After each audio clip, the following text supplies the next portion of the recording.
आघात. लेखिका प्रिया उंबरकर. वाचक स्वर सिद्धी गायकर.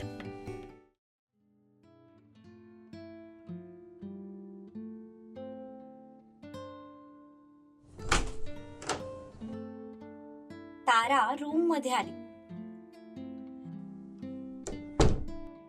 पण आत येताच ती थांबली, कारण रूमचे सगळे लाईट बंद होते.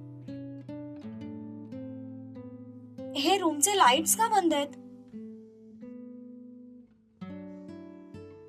पूर्ण अंधार असल्यामुळे तिला काही नीटसं दिसत नव्हतं. त्यात खिडकीचे पडदे सुद्धा बंद होते. बाहेरचा प्रकाश सुद्धा आत येत नव्हता. रूम मध्ये काळा कुट्ट अंधार होता. ते बघून ती पुन्हा दरवाजाकडे फिरली, पण तितक्यात समोर कोणाला तरी धडकली.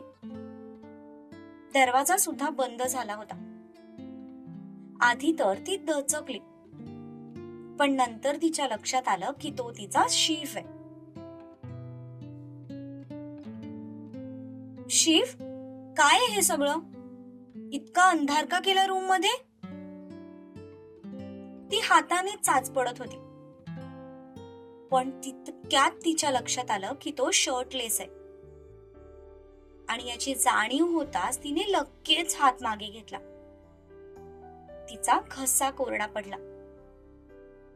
आज आपली सुटका नाही हे तर तिला माहित होतं, आणि तिला सुटका करूनही घ्यायची नव्हती, कारण तिलाही त्याची तितकीच ओढ लागली होती जितकी त्याला लागली होती. तो थोडा साईडला झाला. त्याने स्विच ऑन केले. तसं रूमचे डिम लाईट सुरू झाले. त्या मंद प्रकाशातही ती त्याला स्पष्टपणे बघू शकत होती. तिच्या समोर तो शर्टलेस उभा होता. फक्त एक नाईट पॅन्ट घातली होती. त्याला त्या अवतारात बघून तिने मात्र आवंढा गिळला, कारण तो खूपच हॉट दिसत होता. नुकताच शॉवर घेऊन आल्यासारखाही वाटत होता.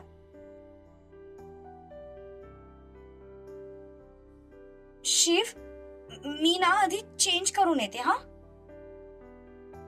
गडबडीने ती पाठीमागे वळायला निघाली. तितक्यात त्याने पाठीमागून तिच्या साडीचा पदर पकडला. मी देतो की चेंज करून. एवढी घाई बरी नव्हे मिस्टर पाटील.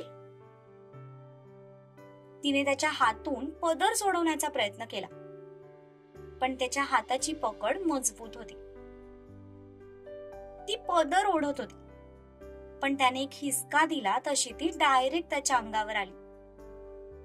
त्याने सुद्धा तिच्या भोवती हातांचा विळखा घातला आणि तिला स्वतःच्या मिठीत बंदिस्त केलं. घाई? सगळ्यात मागच्या गाडीने चाललोय आपण मिसेस पाटील. काही लोक लेट जातात, पण थेट जातात. आपण त्यातलेच एक आहोत. ती बोलतच होती.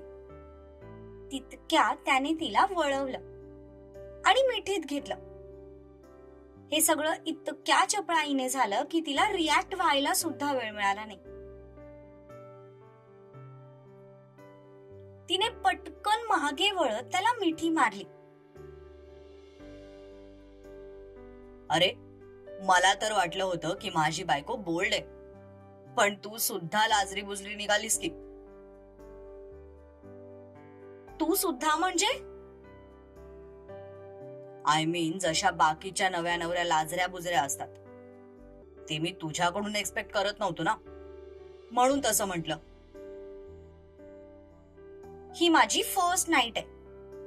पहिल्या लग्नाची पहिली रात्र, ती पण पहिल्या प्रेमासोबत. मग लाज नाही वाटणार का? अरे यार, हे तर खूपच वाईट झालं. काय वाईट झालं? यार, हा तर माझ्यासोबत धोका झाला. कसला धोका? मला वाटलं होतं की तू इतकी मॉडर्न आहेस, बोल्ड आहेस, तर तुझे एखाद 2 वन नाईट स्टँड तर आरामात झाले असतील. म्हणजे या सगळ्या गोष्टीचा अनुभव असेलच तुला.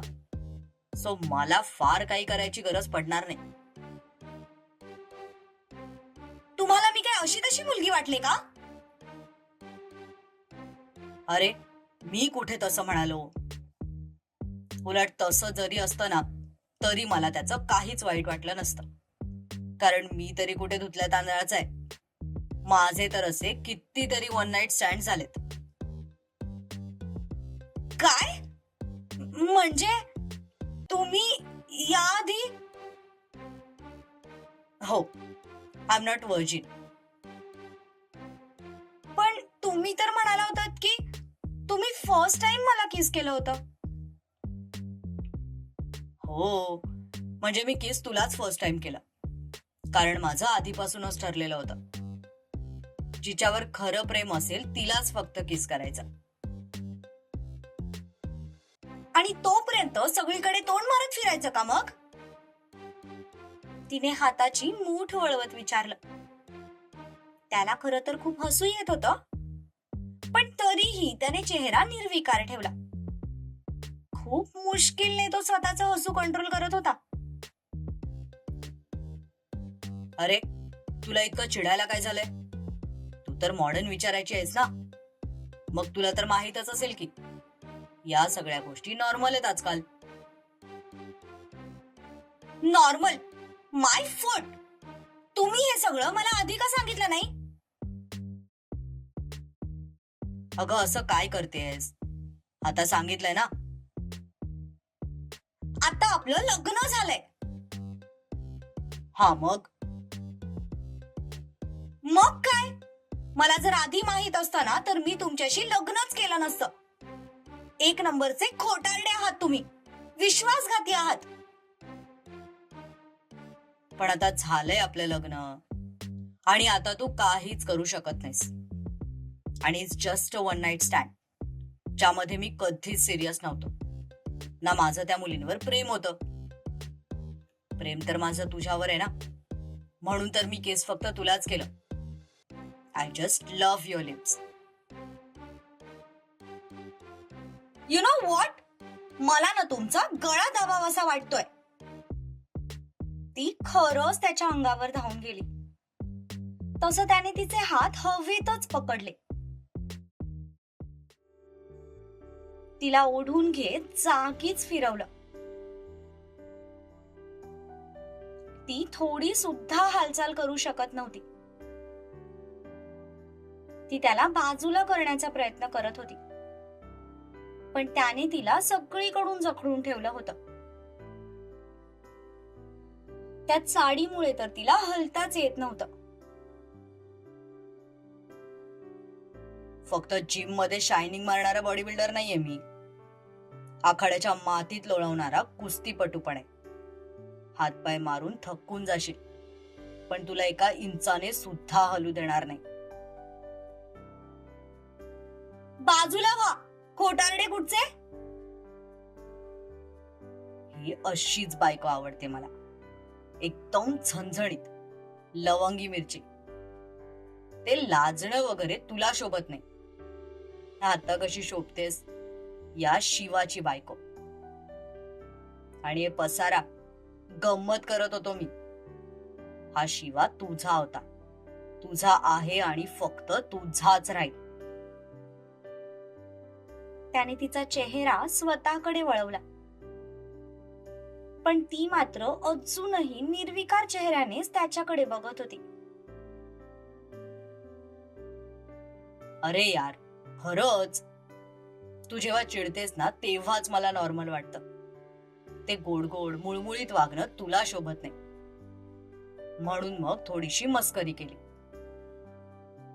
तशी ती अजूनच रागात त्याच्याकडे पाहू लागली. एव्हाना त्याची पकड थोडी सैल पडली होती. त्याचाच फायदा घेत तिने त्याला दूर ढकललं. पुन्हा मस्करीत जरी असली मस्करी केलीत ना तरी ही आतडे काढून हातात देईन, सांगून ठेवते. आय हाय, ये हुई ना मेरी शेरनी वाली बात. ती पुन्हा काही बोलणार त्या आधीच त्याने तिच्या बोलणाऱ्या ओठांनाच बंद करून टाकलं, जेणेकरून त्याला डिस्टर्ब होऊ नये. काही वेळानंतर तिने सुद्धा त्याला साथ द्यायला सुरुवात केली. हा खेळ बराच वेळ असाच सुरू होता.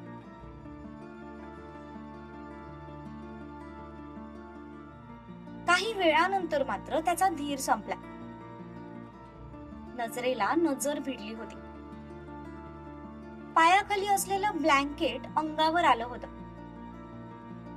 आणि त्या सोबतच दोन जीव एकमेकात सामावले.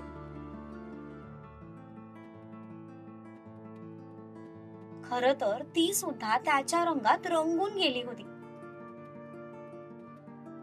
दोघेही एकमेकांना सांभाळून घेत खऱ्या अर्थाने एकरूप होत होते.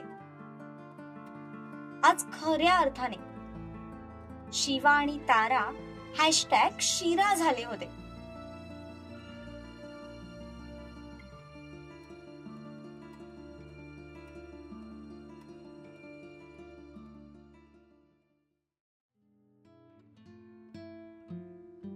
मान्य आहे की आजचा भाग खूप लहान आहे, पण शिवा आणि ताराची पहिली रात्र ही स्पेशल असायला हवी ना. त्यामुळे त्यांच्यासाठी खास वेगळा भाग पोस्ट करणं तर बनताय. आजचा भाग तुम्हाला कसा वाटला ते कमेंट करून नक्की सांगा. आपण लवकरच पुढच्या भागात भेटू.